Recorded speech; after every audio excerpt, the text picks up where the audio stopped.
এখন ওপি রশ্মিরেখা একবার পূর্ণ আবর্তন করে ওএক্স সরলরেখার সঙ্গে সমাপতিত হলে 360 ডিগ্রি কোণ উৎপন্ন করবে। অতঃপর একদিকে আবর্তন করে পুনরায় প্রথম ওপি অবস্থানে এলে 360 ডিগ্রি অপেক্ষা বড় কোণ উৎপন্ন করে। স্পষ্টতই ওপি রশ্মিরেখা একবার পূর্ণ আবর্তন করে এবং দুবার আবর্তন সম্পূর্ণ না করে 180 ডিগ্রি থেকে 720 ডিগ্রি এর মধ্যবর্তী যে কোনো কোণ উৎপন্ন করে।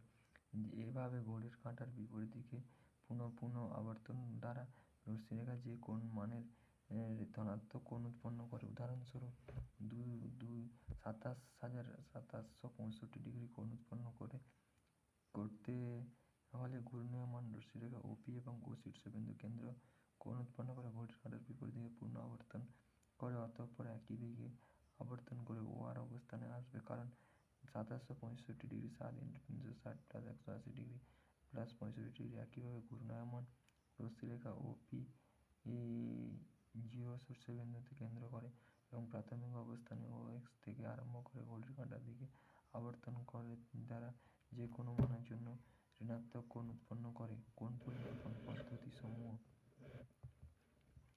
ত্রিকোণমিতি কোণের পরিমাপের নির্ণয় তিনটি এই পদ্ধতি পরিচালনা করা হয়েছে: ষষ্ঠিক পদ্ধতি, শতক পদ্ধতি, বৃত্তীয় পদ্ধতি। আমরা জানি একটি সরলরেখার উপর দণ্ডায়মান হলে সন্নিহিত কোণদ্বয় যদি সমান হয় তবে কোণ দুটি প্রত্যেকটি সমকোণ উৎপন্ন করে।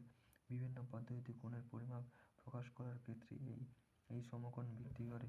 ষষ্ঠিক পদ্ধতি। এই পদ্ধতিতে কোনো সমকোণ 90টি সমান ভাগে ভাগ করা যায়। প্রত্যেকটি ভাগকে 1 ডিগ্রি বলে। আবার 1 ডিগ্রি 60টি সমান ভাগে ভাগ করে প্রত্যেকটি ভাগকে 1 মিনিট এবং 1 মিনিটে 60টি সমান ভাগে ভাগ করে প্রত্যেকটি ভাগকে 1 সেকেন্ড বলে। সংক্ষেপে 1 সমকোণ সমান 90 ডিগ্রি, 1 ডিগ্রি সমান 60 মিনিট, 1 মিনিট সমান 60 সেকেন্ড।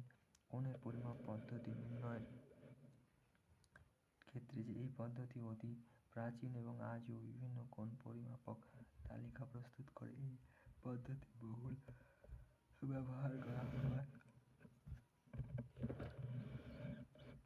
শতক পদ্ধতি। এই পদ্ধতিতে এক সমকোণ 100টি সমান ভাগে ভাগ করা হয় এবং প্রত্যেকটি ভাগকে 1 গ্রেড বলে। আবার 1 গ্রেডকে 100টি সমান ভাগে ভাগ করা যায়। প্রত্যেকটি ভাগকে 1 মিনিট, আবার 1 মিনিটে 100টি সমান ভাগে ভাগ করা হয় 1 সেকেন্ড বলে।